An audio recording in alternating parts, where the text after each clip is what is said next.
If you have ever heard the name Uganda on the internet, you may have first seen memes, jokes, or images of an African country struggling with poverty. A country where millions of people still fight against poverty every day. Where many families survive on only a few dollars a day. Where countless people in rural areas still struggle with access to electricity, clean water, and modern healthcare. And where every new morning begins with a new challenge for many people. For many, this is the identity of Uganda. But the reality is that this is only a small part of Uganda's story, because this same country is home to some of the most beautiful natural landscapes on Earth. In this same country, more than half of the world's remaining mountain gorillas live. From this same land begins the journey of one of the most important rivers in history, the Nile River. And this is the country that was once called the Pearl of Africa. So the question is, how did such a naturally gifted country become associated with poverty? Why do so many people around the world misunderstand Uganda? And what is life really like for the people who live here? Today, we will discover the complete story of Uganda, the story of a country in the heart of Africa, whose reality is far more fascinating than the jokes and memes found online. This is Uganda.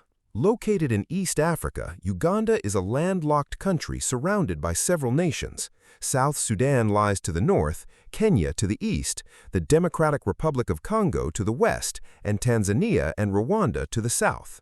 The country has a population of nearly 50 million people. Its capital city is Kampala. When you first arrive in Uganda, one thing becomes very clear. This is a very young country. A huge portion of Uganda's population is under the age of 25. Young people can be seen everywhere in the streets, markets, schools, and cities. But despite having such a young population, employment opportunities are not always enough. Because of this, many people depend on small businesses, farming, or informal jobs to survive. The backbone of Uganda's economy is still agriculture. Most families in rural areas depend on farming. Some grow maize, some grow bananas, and others grow coffee. The coffee that millions of people drink around the world every day often comes from Uganda's fertile highland regions. But depending heavily on agriculture has also created major challenges for the country. When droughts happen, crops are destroyed. When floods occur, farmers suffer huge losses. As a result, many families suddenly fall into financial difficulties. But Uganda's greatest treasure may not be agriculture. It is nature. In the south of Uganda lies the massive Lake Victoria, the largest lake in Africa. The waters of this lake are connected to the beginning of one of the world's most historic rivers, the Nile River. Thousands of years ago, the civilization of ancient Egypt was built along the banks of this river, and Uganda plays an important role in its origin. But that is not all. Deep inside Uganda's forests live one of the world's rarest animals, the mountain gorilla. At one point, scientists feared these animals could disappear from the planet forever. But because of conservation efforts, their numbers have slowly started to recover. Today, tourists from around the world travel to Uganda just to see these incredible creatures. Uganda is so rich in natural beauty that Prime Minister Winston Churchill once described the country as the Pearl of Africa. But behind the beauty of its nature, Uganda's political history has been far more complicated. After gaining independence from British rule in 1962, the country began a new chapter. However, political conflicts soon began after independence. Then came a period that would forever change Uganda's history. In 1971, Idi Amin came to power.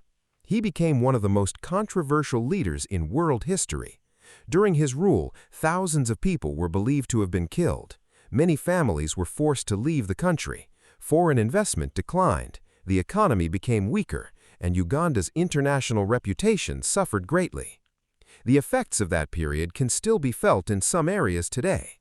But Uganda's story is not only a story of crisis, it is also a story of recovery. Over the past few decades, the country has slowly moved toward development. New roads have been built, universities have expanded, the technology sector has started growing. Today, Kampala is home to many new businesses and startups.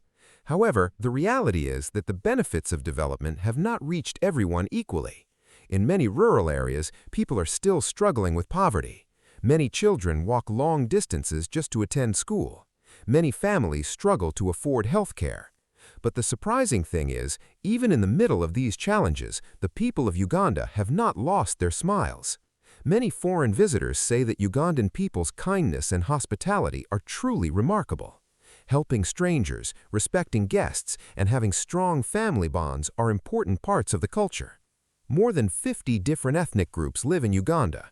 Each group has its own language, music, traditions, and cultural identity.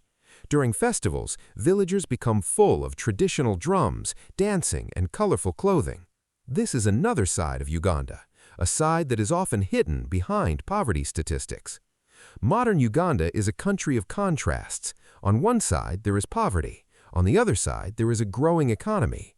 On one side, there are struggles. On the other side, there are endless possibilities. And perhaps that is why it is wrong to see Uganda only as a poor country. Because Uganda is not just numbers and statistics. Uganda is the story of millions of people's hopes, struggles, and determination to survive. A country that many people around the world still misunderstand. And perhaps that is exactly why knowing the real story of Uganda matters. Because sometimes, to truly understand a country, we have to look beyond the memes and the internet's perception.